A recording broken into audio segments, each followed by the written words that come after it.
পশ্চিম ত্রিপুরা জেলা এবং অভয় মিশনের উদ্যোগে মঙ্গলবার রবীন্দ্র শতবার্ষিকী ভবনে বন্যায় ক্ষতিগ্রস্তদের মধ্যে ত্রাণ সামগ্রী বিতরণের আয়োজন করা হয়। এই অনুষ্ঠানে উপস্থিত ছিলেন মুখ্যমন্ত্রী প্রফেসর ডক্টর মানিক শাহ, পশ্চিম জেলার জেলাশাসক ডক্টর বিশাল কুমার, সদর মহকুমা শাসক মানিকলাল দাস ও অন্যান্যরা। বন্যায় মোট ক্ষয়ক্ষতির পরিমাণ 15,000 কোটি টাকা বলে জানান মুখ্যমন্ত্রী। এই অনুষ্ঠানে বন্যায় ক্ষতিগ্রস্ত জনগণের হাতে ত্রাণ সামগ্রী প্রদান করা হয়। অনুষ্ঠানে বক্তব্য রাখেন পশ্চিম জেলার জেলাশাসক ডক্টর বিশাল কুমার। বন্যার সময় সকল অংশের মানুষের তাদের সাধ্যমতো সাহায্যের হাত বাড়িয়ে দেওয়া অভিনন্দন জানান জেলাশাসক। বিপদের সময় আমাদের ত্রিপুরার যেভাবে আমি দেখলাম মানুষ মুখ্যমন্ত্রীর ত্রাণ তহবিলে মানে সাহায্যের হাত বাড়িয়ে দিয়েছে, আপনারা সবাই দেখেছেন কিভাবে মানুষ চলে এসছে। এটা কিন্তু একটা আমার মনে হয় একটা এক্সাম্পল হয়ে থাকবে আগামী দিনে।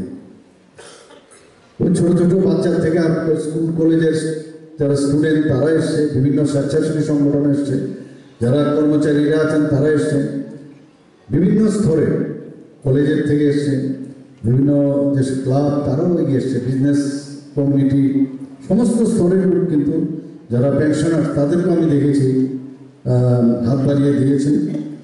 ত্রিপুরাতে আমরা জানি প্রায় 12টার মতো নদী আছে, এর মধ্যে এইবারের বন্যায় 11টা একটা বাদ দিয়ে জুড়ি নদী যদি বাদ দেওয়া যায় প্রায় বাকি 11টি নদী কিন্তু বিপদসীমার উপরে অতিক্রম করেছে এবং তার মধ্যে প্রায় 6টি সর্বোচ্চ বন্যায় যে জলস্তরের যে রেকর্ড আমাদের ত্রিপুরাতে এখন পর্যন্ত হয়েছে তার মধ্যে সবচেয়ে বেশিটা ওই 6টা নদীর মধ্যে বেশি যে জলস্তর অনেক উপরে গেছে।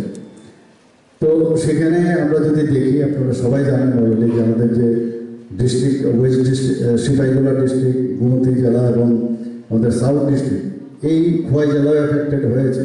অন্যান্য সব জায়গায় মোটামুটি 8টা জেলাতেই হয়েছে, কিন্তু এই বাকি যে জেলাগুলো আছে গোমতী জেলা এবং সাউথ ডিস্ট্রিক্ট সিপাহীজলা 3টার মধ্যে সবচেয়ে বেশি কিন্তু ক্ষতিগ্রস্ত হয়েছে।